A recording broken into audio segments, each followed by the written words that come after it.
Soma's baking and cooking থেকে আমি সোমা বলছি। আজ আপনাদের সাথে শেয়ার করছি একটা স্ন্যাক্স আইটেম, ফিশ কাটলেট। এই ফিশ কাটলেটটা আমি রুই মাছ দিয়ে বানিয়েছি, বাট আপনারা যে কোনো মাছ দিয়ে কিন্তু এটা বানাতে পারেন।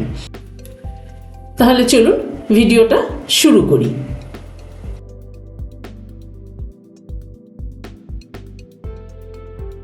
এখানে 7-8 পিস মতো রুই মাছ নিয়েছি।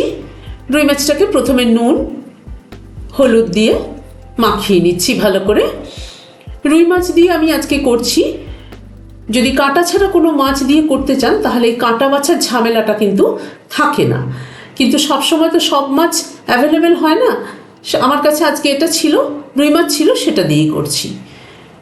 প্রথমে প্যানে সরষের তেল দিলাম। মাছগুলোকে একটুখানি হালকা করে ফ্রাই করে নেব, খুব হালকা করে কিন্তু ফ্রাই করে নেব।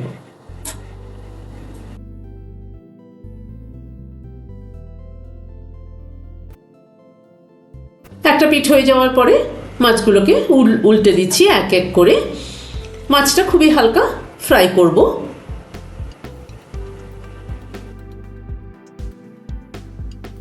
মাছগুলোকে ভেজে তুলে নিচ্ছি এক এক করে।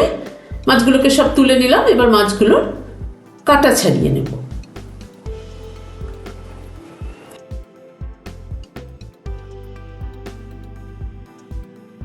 মাছগুলো একটু ঠান্ডা হয়ে যাওয়ার পরে কাটাটা ছাড়িয়ে নিচ্ছি। কাটা ছাড়ানোটা যদি ঝামেলা মনে করেন তাহলে কিন্তু অন্য যে কোনো মাছ দিয়ে, যেমন ভেটকি, বাসা, এই ধরনের মাছ দিয়ে কিন্তু করতে পারেন। মাছের কাটাটা ছাড়িয়ে নিলাম। এবার গ্যাসে একটা প্যান বসালাম। হোয়াইট অয়েল দিচ্ছি। তেলটা গরম হয়ে যাওয়ার পরে প্যানের চারপাশে একটুখানি ঘুরিয়ে লাগিয়ে নিচ্ছি। এখানে একটা বড় সাইজের একটা পেঁয়াজ পেস্ট করে নিয়েছি, সেটা দিয়ে দিলাম। পেঁয়াজ পেস্টটাকে আগে একটুখানি কষিয়ে নেব, কারণ মাছটাকে কিন্তু ভালো করে মশলার সাথে কষিয়ে নিতে হবে।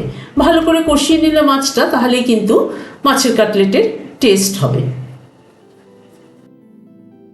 এখানে 4-5টা কাঁচা লঙ্কা পেস্ট করে নিয়ে নিয়েছি। আমি কাঁচা লঙ্কা পেস্ট ব্যবহার করেছি, কেউ চাইলে কিন্তু লাল লঙ্কার গুঁড়ো ব্যবহার করতে পারেন, কিন্তু আমি সবসময় কাঁচা লঙ্কাটাকেই প্রেফার করি বলে কাঁচা লঙ্কার পেস্টটাই কিন্তু দেখবেন আমি সব রান্নাতেই কাঁচা লঙ্কার পেস্ট ব্যবহার করি।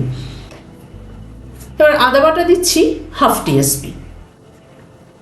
এখানে মশলার পরিমাণটা কিন্তু সব কিছুই খুব একটা যে অতিরিক্ত ব্যবহার করছি তা না, কারণ আমি পরে আবার কুচনো সব কিছুই কিন্তু মশলা ব্যবহার করব।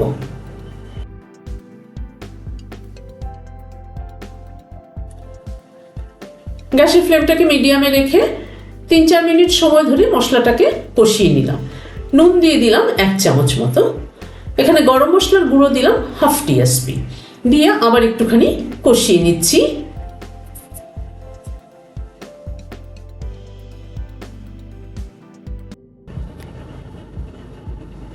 এখানে হলুদ দিলাম হাফ টিস্পুনও কম। হলুদ ব্যবহার করতেও পারেন, নাও করতে পারেন, সেটা কোনো অসুবিধা নেই।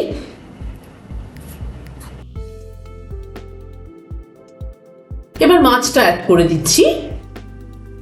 মাছটা অ্যাড করে দিয়ে মশলার সাথে মাছটাকে ভালো করে কষিয়ে নিচ্ছি।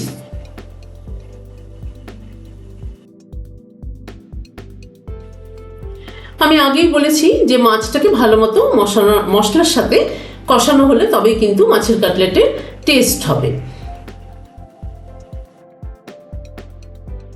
মাছটাকে 3-4 মিনিট সময় ধরে কষিয়ে নিলাম। এরপরে এখানে 4টি সেদ্ধ আলু খোসা সহ সেদ্ধ করে নিয়েছি। খোসাটা ছাড়িয়ে একটু হাত দিয়ে স্ম্যাশ করে করে এর সাথে মিশিয়ে দিচ্ছি। আলুটা কিন্তু এখানে বাইন্ডিংয়ের জন্য ব্যবহার করলাম। আলুটাকে দিয়ে আবার ভালো মতো মাছের সাথে মিশিয়ে নিচ্ছি। আলুটা দেওয়ার জন্য কিন্তু এখানে আমি আরো 1 চামচ নুন ব্যবহার করলাম। আলুটাকে দিয়ে মাছের সাথে আরো 3-4 মিনিট ধরে কষিয়ে নিলাম। কষিয়ে নেওয়ার পরে গ্যাসের সুইচটা বন্ধ করে দিলাম। দিয়ে এবার এটাকে একটা প্লেটে ঢেলে নিচ্ছি। একটু ঠান্ডা হওয়া অবধি অপেক্ষা করব। মাছের মিক্সচারটা ঠান্ডা হয়ে যাওয়ার পরে এখানে দুটো পেঁয়াজ মিহি করে কুচিয়ে নিয়েছি। মোটামুটি বড় সাইজেরই ছিল পেঁয়াজগুলো। দুটো পেঁয়াজকে মিহি করে কুচিয়ে নিয়েছি। আদা কুচিও 2 টেবিল চামচ মতো, উঁচু 2 টেবিল চামচ আদা কুচি দিলাম। এখানে 7-8টা লঙ্কা কুচি করে দিয়ে দিচ্ছি, আর খানিকটা ধনে পাতা কুচি করে অ্যাড করছি। সবগুলোকে দিয়ে এবার ভালো করে মেখে নিচ্ছি মাছের সাথে।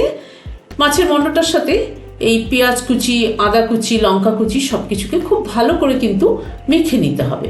আর আদার পরিমাণটা একটু বেশি পড়লে, এটা আমার নিজের মনে হয় যে আদার পরিমাণটা বেশি পড়লে পরে খেতে কিন্তু বেশি ভালো লাগে।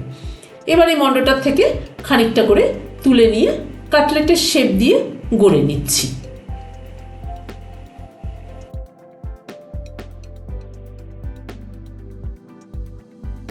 এখানে আমি আমার সুবিধা মতো চপিং বোর্ডের উপরে মণ্ডটাকে রেখে খুন্তি দিয়ে শেপ করে নিচ্ছি। একটা কাটলেটের শেপ তৈরি করে নিচ্ছি। কেউ চাইলে হাতেও করে নিতে পারেন, সেটা কোনো অসুবিধা নেই, কিন্তু এইভাবে করে নিলে পরে শেপটা সুন্দর হয় আর কি।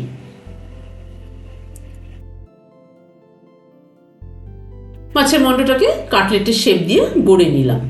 আমি এইভাবে বাকিগুলোকেও গড়ে নিচ্ছি।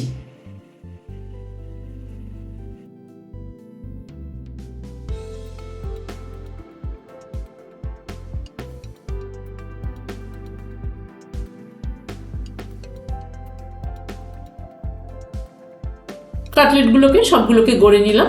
এবার একটা প্লেটে ময়দা নিয়েছি। প্রথমে কাটলেটগুলো ময়দার মধ্যে মাখিয়ে নিচ্ছি। ময়দার মধ্যে ভালো করে কোট করে নিয়ে এক্সেস ময়দাটাকে একটু ঝরিয়ে ফেলতে হবে। তারপর একটা প্লেটে ডিম ভেঙে নিয়েছি। সেই ডিমটার মধ্যে এরপরে ডিপ করব। ডিমটার মধ্যে ডিপ করলাম। ডিপ করে তুলে নিয়ে এক্সেস ডিমটাকে ঝরিয়ে নিলাম। নিয়ে এবার ব্রেড ক্রাম্বসের মধ্যে কাটলেটটাকে কোট করে নিতে হবে। আমি এই ব্রেড ক্রাম্বসটা কিন্তু ঘরে ফ্রেশ ব্রেড দিয়ে বানিয়ে নিয়েছি।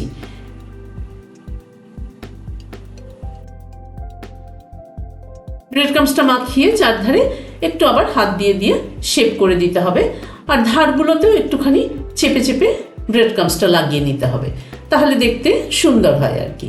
এইভাবে সবগুলোকে তৈরি করে নিলাম।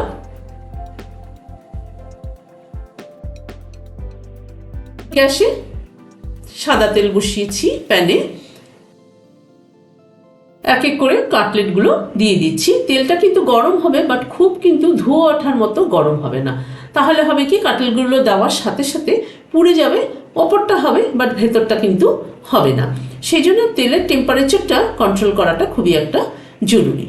এভাবে কাটলেটগুলোকে উল্টে পাল্টে ভেজে নেব।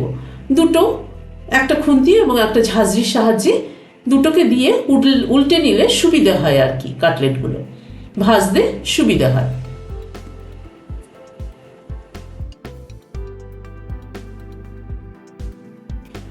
কাটলেটগুলোকে ভেজে তুলে নিচ্ছি।